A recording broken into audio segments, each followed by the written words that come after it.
All right, on Friday, we began this speech that the Lubavitcher Rebbe gave, which was in what, 1958, I think. And the Rebbe gave the speech and talking about Rabbi Shimon Bar Yochai. Rabbi Shimon, the son of Yochai. Rabbi Shimon Bar Yochai, like we said before, he lived about 800 years ago, something like that. He was a pupil of Rabbi Akiva.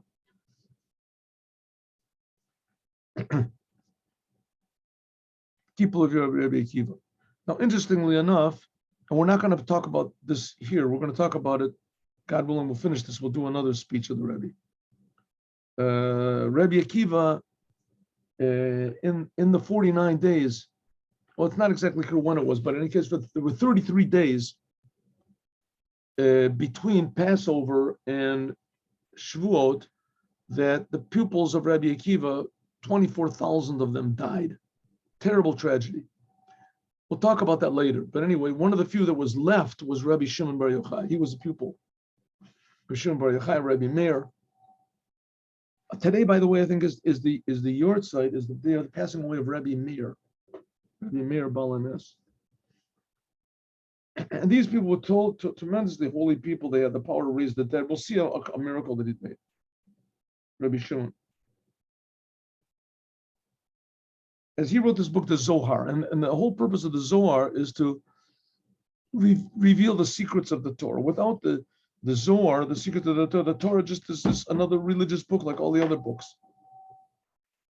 And as a result, and so what's wrong with that? I mean, all the other religions are very successful. You know, they have millions, billions of followers. So the answer is that without the secrets of the Torah, Judaism is like every other religion, and it's just another form of selfishness. It's just another way to invest your energy of your life to make the biggest profit for yourself. You're going to go to heaven. And it's worthwhile to invest your energy in your life and to hold back from doing sins and things like that in order to get the world to come. Go to heaven. So, I mean, you listen, if that's a motivation for not doing bad things, then that's something good that came out of that, 100%. If that's the only way you can convince a person, you know, the thief not to steal is by beating him up or putting, then it's good. But that's not man. That's not really human. That's not human. That's like training an animal or something. You know, giving up, what it was the porpoise, you know, give him a piece of fish or something and he jumps for you. The purpose of the Torah is to show people, the whole mankind, how to be self-sacrificing for the Creator without any thought of remuneration, of getting a reward, being genuine. I think we've talked about this no less than 1,000 times already. We mentioned it. But just let's take the example of the ideal doctor. He's only interested in healing people. He's not interested in the money at all. He wants the money, no problem. But that's not what really interests him. It's not his motivation. He's not motivated. A judge, a lawyer, right? Supposed to be. What really motivates them is justice. They want the truth. They don't care what they lose. They want justice. Those people are called heroes, patriots, whatever. Right? Nowadays in America, they want to, maybe in the whole world, selfishness has become supreme. The supreme value is selfishness. Right? The supreme value is what I want. And really, that's not far away from all the religions, right? I mean, Christianity, what did it say? That all the laws of the Torah really don't exist. You know, you really want the best, but you want to go to heaven, forget about the Torah, forget about this. Just believe in this one God. That's basically the most selfish thing that can be. That's basically, but you know, luckily they took some of the laws of the Torah. So that they had to have something, you know, something to tell them not to kill, not to steal. So they have the Torah. Luckily, but if there is no secrets of the Torah, that's what we just finished learning. If there's no secrets of the Torah, then the most mysterious and living thing is me. And I do everything for me. Everything. People don't want to have children. People don't want to get married because everything is for me. And that's the opposite of life. That's the opposite of society. That's the opposite of health, the opposite of mankind, the opposite of family. But nevertheless, that's what the world would be without the Torah, without the inside of the Torah. With the outside of the Torah, just the outside of the Torah, so it's another religion. The Jews figure this is the way they're going to go to heaven, and the other religions they're going to go to heaven. And everybody's the same thing. But Torah came to change the whole entire world. The Torah came in order that people should recognize the Creator, be grateful for the Creator, and do everything possible for the Creator. The Creator doesn't owe us anything. God does not owe us anything. Everything we're getting is just a free gift of love from the Creator, and we should be constantly thankful. And that's what the inside of the Torah teaches. And without that, people won't know it. People will always have this lingering certainty that the most real thing in the world is me. And that's what Rabbi Shimon Bar Yochai came to dispel this misconception. Okay.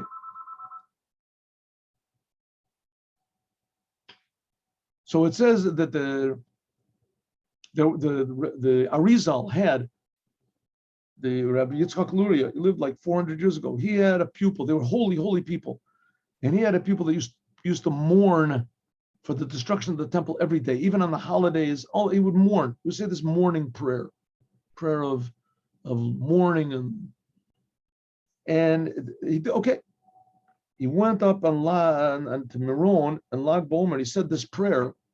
And Rabbi Shimon got very angry. Rabbi Shimon had already passed away, 1,400 years ago. Rabbi Shimon came to the Arizal, and he said, because your pupil was mourning for me, I'm going to give him a real reason for mourning, and something bad happened to him. Why? Because Rabbi Shimon, there was no destruction of the temple. You don't mourn for the temple by Rabbi Shimon. The meaning is like this. The service of Rabbi Shimon Bar Yochai. One second. Let me get this thing on. Yeah.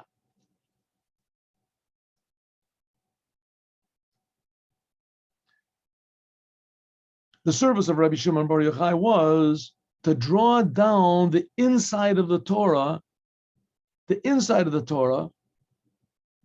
hidden aspect of the Torah. That's what we just finished reading, right? In Likuti Torah. Doraisa, in Galia the Torah, in the revealed part of the Torah. Und durch them, by means of this, also into the hidden secrets of the Torah, to be revealed also into the revealed part of the world. As Zayin and Kama Tanaim, there were many of these Tanaim, what they call the Pharisees. What do they call them, Pharisees? Holy people, pure people. Right? The anti-Semites made up this name, the Pharisees. It's part of the, look it up in the dictionary. You'll find a Pharisee is like a tricky person, a dishonest person. Anyway, one of these Tanaim was haben sich ausgewiesen in Pinimis Torah. There were a lot of these Tanaim that they worked, that they dealt with the secrets of the Torah. The main thing of Rabbi Shimon is that he drew down the secrets of the Torah into the revelation of the Torah, into the revealed part of the Torah. They worked at hidden part of the Torah. And if you read their books, the Sefer Bahir, right, by what is it? I forget. Sefer Bahir, anyway. Hakana, by Eliyahu Hakana. Why do I forget that?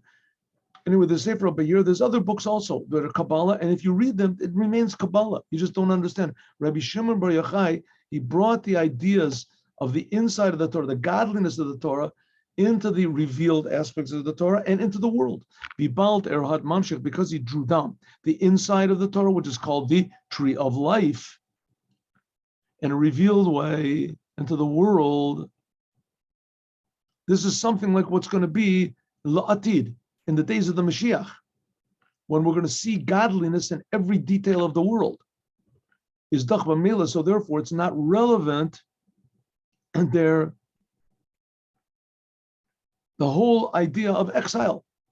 What does exile mean? That God is concealed by revealing God and the Creator and everything, and how everything is always changing and always dynamic and alive and new and fresh and blessed and happy all the time, as that's the whole idea of how the world was supposed to be.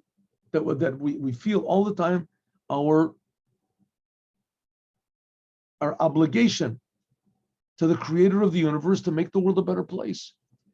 But we feel this constantly. That's what Rabbi Shimon did by drawing the Zohar into the world.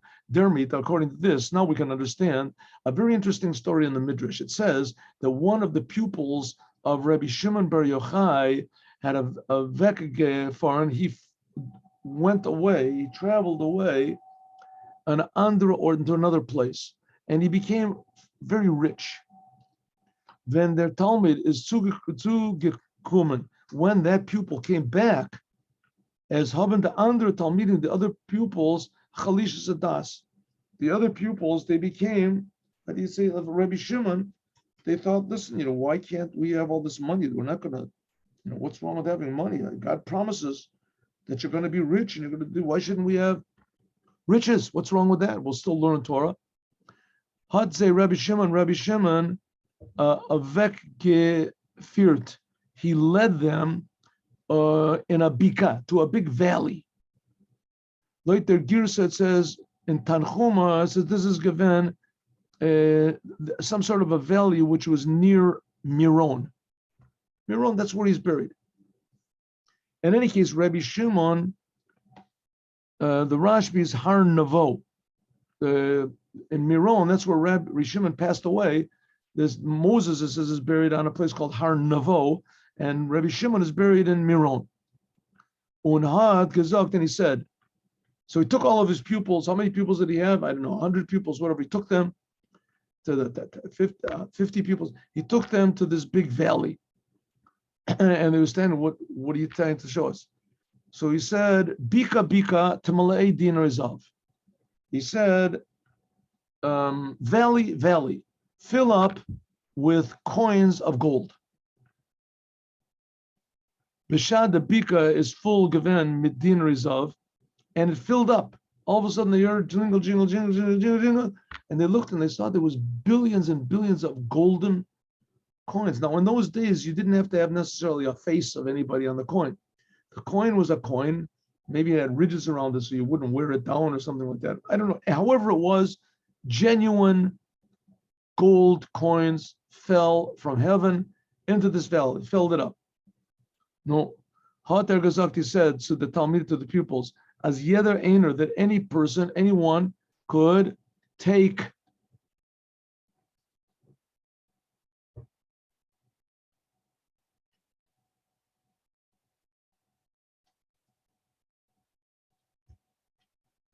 one minute. It's not just getting good here, huh?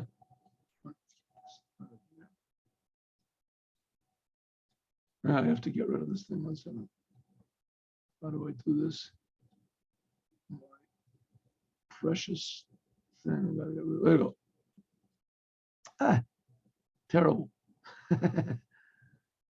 1 minute. Oh, here we go. There. No, that's not what I want. Come on. I wanted to move this thing over. I guess you're choking me. How can I get rid of this? I can't get rid of it. Okay. I'm stuck with this thing. Let's go back and make it smaller. There, that's good enough. Okay. Oh, I know what to do. I know what to do. There, I go like this. That's what I do. There we go. Okay. And now I do this. And now I can do this. All right. And I come back to my pointer. Oh, so here we are. What's this? Why is this here? Why is this is going to be stuck there? All right. What are we going to do? Okay. So it said, they're standing in front of this valley filled up with golden coins. And he said, here, there's a road going down there. Fill up, take as many as you want. Each coin is worth $100,000. Says from them and vi filled it up. Take as much money as you want. Nor zevol invasive, but you have to know, as does is there chelik. This is your part. You're taking away a little bit from your part in the world to come. Like it says, v'tischak layom acharon, that God will laugh at the last day. Now, what this means, the day to come, whether it means after you die, you go up to heaven, or it means the raising of the dead. But in any case, I mean, these people, they didn't care about any rewards. They had money that would make their wife happy. They could live in a nicer house. So he said, here, you take money, have a nice house, build whatever you want, but you should know that God is not going to be pleased. You're going to be missing out on a little bit of the world to come. So I don't think they really cared about the world to come so much. But the idea is that they would displease God, and God would show his displeasure by removing something from the world to come. Now, I'm sure that these pupils, if they lost a little bit of their world to come, it was 1,000,000 times better than my world to come is going to be if they would have filled up their whole house with golden coins. Whatever they would lose, whatever would be left over from their world to come was a pretty significant world to come. But that was not what interested them. The fact is, they knew that there were going to be repercussions, that God doesn't like it if you're selfish. Haben sie Talmidim nicht genommen, so they didn't take. Okay, we didn't get to the point of the story yet. What's the point of the story? One second, I'm going to get rid of this thing. How do I get rid of this? Here we go. How do I get rid of this pointer? Or do I get rid of it? 1 minute. All right. Looks like I can't get rid of it. Here we go. What's this thing here? All right, I'll find out how to do this later. There must be some way to get rid of this. Okay. I've created a monster. There we go. Okay. So therefore, der zählt the Midrash says another story. This is the point. Once upon a time, there was a rabbi called Rabbi Shimon bar Chalafta. There's a similar story with Rabbi Yochanan ben Chanina ben Dosa. Rabbi Shimon ben Chalafta, as Erez Geven Speter, he came a lot later after Rabbi Shimon bar Yochai, a few hundred years later. Erez Doch Geven, he was an Amora. The Amoras, they came like after Rabbi Yehuda Hanassi. He was like the last of them. Rabbi Yehuda Hanassi was like 2 generations away from Rabbi Shimon. He was like 2 generations away from Rabbi Shimon. And anyway, Rabbi Shimon bar Chalafta, he lived, let's say, another 300 years after Rabbi Shimon, something like that. Okay. In any case, he was a grosser Amora. He was a great Amora. A lot of the Amoras also, they had the power to raise the dead. Rabbi Shimon, Rabbi Yeshua ben Levi. When hat nid gehat oif hotzah, it says that one of the Amoras, he stole, it was Yeshua ben Levi, he stole the angel of death's sword. So the angel of death couldn't kill people anymore. It's a long story. Anyway, so the Rabbi Shimon bar Chalafta, right? He didn't have enough money. He was very poor. He was Araman. He was a very poor person. And he didn't have enough money for Shabbos. Hot air oif the roof mispalogaman. His wife nagged him, so he prayed to God. Hot man im gegeben milamaila an Evan Tov. So God, a hand came out from heaven, and he gave him a precious stone. Hot air im verkoift. With the food, he went and he bought all sorts of good things for Shabbat and new garments for his wife and with this. Hot Zain. What is this? I lost the place. Can I move this thing? Am I stuck with? Oh, here we go. There we go. Let's put it. There we go. Thanks. Okay. Okay, so he bought all these good things for Shabbos. And then he went to this hot vegan vibe. When his wife saw all this good stuff that he brought, he came home with a Cadillac wagon or something like that, and he had all these goodies in there and servants and who knows what he brought. As vegan them, she asked him, "Where'd you get this from?" Un hot ear that sailed the ganze Meise. He told the whole story. Hot Z gesagt, she said, as Z is oif them nit maskim. She doesn't agree. Take it all back. Val because la'atid in the future, vet zayin shulchan, I guess in heaven, his table will be missing a foot. Right? Shulchan chaser, v'shulchan chaver chamalei. It'll be missing a foot or something like that, and your friends, they'll be filled. Right? They'll be missing a stone or whatever. Precious stone. So Rabbi Shimon bar Chalafta Avekenfeld, he went back to the field when hot mispalo gaven, and he prayed again, and hot men im by im. So then a hand came up from heaven and took the stone back. Right? He sold everything back. With that, took the money back to the jeweler, and he bought the stone, and he took the thing out into the field, and he said, "Give me my, take it back, God. I don't want it anymore." And a hand came up from him and took it back. When the Midrash continues and says, Rabbeinu Omru, as the tzfeitin is the second miracle, that the hand came up from heaven and took it back, is greater from the Erster, is greater from the first miracle. Why? Because because God only gives meshkal lo shakli. God does not take back. Everything there is in the world is a gift from God. There's sometimes God stops giving, but he doesn't take things back. We say that he takes back, but it's not really taking anything back, right? He's not taking back. He just gives. God gives, right? So he gives us free life. And so there's times he stops giving it. The soul just separates from the body. And he stops giving.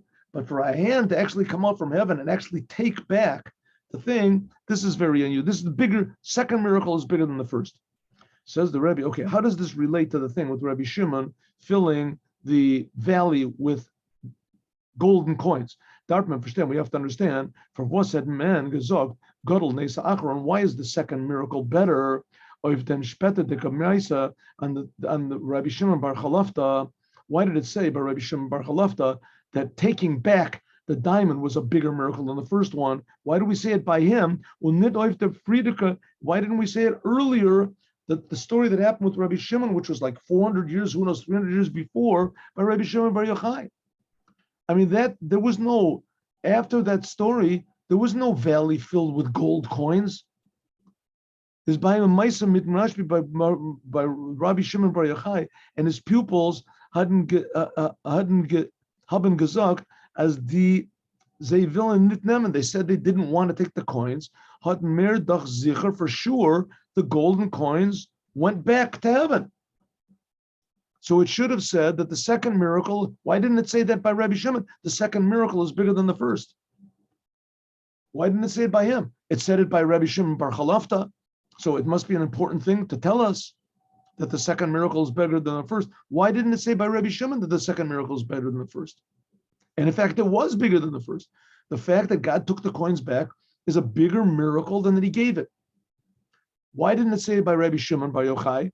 Vibal, because Rabbi Shimon's Talmidim, the pupils of Talmidim, have a net genumen in Shpeta de Kadoros, had men oich nit gefunen in Bika, because we see when the pupils of Rabbi Shimon did not take these coins, that later on in other generations or whatever, it never makes any mention that there was some sort of a valley filled with golden coins. It never happened. So we have to say that God took them back. It's also not understood. Was in Midrash Parshas Noach then a rechand ois, what it says about the greatness of Rabbi Shimon Bar Yochai. It says all the miracles that it did all over there in the Midrash. It says the miracles that Rabbi Shimon did. He enlivened the dead, and he did these amazing things. As Hader Dorton as Biamav Lo Nira Keshet. This is one of the amazing things was that in the generation of Rabbi Shimon Bar Yochai there was no rainbow in the sky. What type of a miracle is that? And it says, was eret gesagt, bika bika talmide dinarizav. And it brings over there the story, right in the Midrash, the greatness of Rabbi Shimon, that there was no rainbow in the sky. It says, why is there a rainbow? Because the rainbow reminds us that reminds God that it's a generation of sinners, and that if it wasn't for the agreement that God made with Noah, that he would destroy the world. So it says the rainbow is there for a sign. God said, I put it as a sign there that I'm not going to destroy the world, right? You're always going to be able to repent and to change yourself. I'm not going to destroy you. So Rabbi Shimon, it says that in Rabbi Shimon's generation, though, there was no rainbow, because Rabbi Shimon was such a righteous person, holy, that he protected the whole generation. If anybody did any sins, it was considered like nothing, because there was Rabbi Shimon. Any sin that anyone did was only reckoned like a mistake, because Rabbi Shimon showed what a Jew really is. That's an amazing miracle. And it also says over there in the list of miracles that Rabbi Shimon did was that he filled up this valley with gold. Is oib does, if so, as was mer not genumen zurück, the grace or Mila. Why doesn't it list over there the bigger miracle? That what? They should have said that the greatness of Rabbi Shimon was that he brought the coins, and also he caused God to take the coins back. He brought up that God should take the coins back because God did take the coins back. Why doesn't it mention that by Rabbi Shimon? Says the Rebbe, because that's the whole thing of Rabbi Shimon. Nor loitvi men hat gered, like we said before, as their inyan from Rabbi Shimon. The whole thing of Rabbi Shimon is given to draw down the inside of the Torah and the revealed in the world. The whole thing of Rabbi Shimon is that godliness should be revealed here. The self-sacrifice of Rabbi Shimon was to make the world a vessel that godliness should be revealed here. As oich itzta, that even now, in the time of exile, Zolmen der Seder should be that like it was in the house of the Beis HaMikdash in the time of the Moshiach. That men verstehen bepeshitos, that will feel godliness in the world. The whole thing of Rabbi Shimon was to bring from heaven down. That's Rabbi Shimon's thing. That God did a bigger miracle and he took it back up. That's not Rabbi Shimon's thing, is to do miracles. His whole Rabbi Shimon's thing is to make God revealed here. And that's what Rabbi Shimon said to the pupils. You want God to be revealed here? Here, take coins. Want coins? I'll give you something greater. That's what interests you in coins. Take the coins. It's godly. They're godly coins, miracle coins that came down to the world. But the learning of Torah and the godliness that draws into the world is even greater than these coins. My whole thing is to reveal godliness in the world. You want godliness like coins? Right? You can take them, but there's greater godliness to be revealed. If you take the coins, it's going to be for you, selfish. But if you make godliness revealed in the world, then that means that the whole world will reveal to the whole entire world how precious God is, how amazing Hashem is, how much we owe him, how much we owe God. You think God owes you something? Here, take money. Here you go, take gold. Right? God is repaying you back for what? Because you're a nice boy, right? Good boy. God gives you a reward. If that's what you want, take it. I'm here to teach you how to give yourself over to how much you owe God, not what God owes you. And that's the whole thing of Rabbi Shimon, to draw godliness into the world so that everybody feels the creator in the world. As we'll talk about more, God willing, tomorrow about the tree of life, and we'll start a new sikh about Rabbi Shimon Bar Yochai and the death of the 24,000 pupils of Rabbi Akiva in these days. They stopped dying on Lag BaOmer, it says, according to some opinions. Lag BaOmer, that's why it's all another reason why it's a day of happiness. The day that Rabbi Shimon Bar Yochai passed away. We'll talk about that, what God willing, tomorrow. Now let's learn the Yom Yom.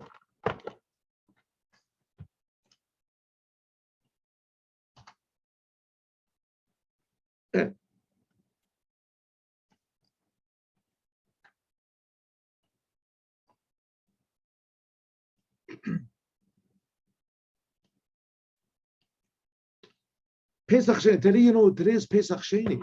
You know that? Today is Pesach Sheni. Pesach Sheni it's called second Passover. What does it mean? The Passover offering was very, very important. It was the birth of the Jewish people. Basically, the first commandment the Jewish people actually did. All the Jewish people, they all did this commandment. They all took a sheep, and they all this with tremendous self-sacrifice. And they took a sheep, and this is a commandment that's like circumcision. It's like a covenant with the Jewish people and God. It's the only positive commandment, that and circumcision, that there's a punishment, a severe punishment if a person doesn't bring the Passover. So let's say if a person is far away or he's unclean and he couldn't bring the first Passover, so God made in the Torah a special commandment that you could have a second Passover next month. That's today. It's never, the message of Pesach Sheni is never too late.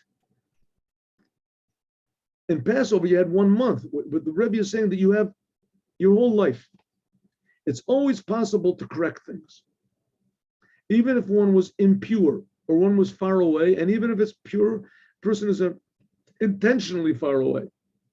Nevertheless, you can correct it. You can always correct it. That's the big message of Judaism, is that God has faith in all humanity and that people can correct their faults all the time just by saying, okay, I'm sorry what I did. I'm not going to do it again, making a resolution that from now on, I'm going to do what God wants. If it's genuine, man is judged according to his deeds and speech and action from now on. Have a good day with Moshiach now. Hope to see you tomorrow. Oh, today at 3 o'clock. Today at 3 o'clock, God willing, we'll learn Chumash with explanation, commentary. Shalom uvracha, Yechia Melech, Moshiach now.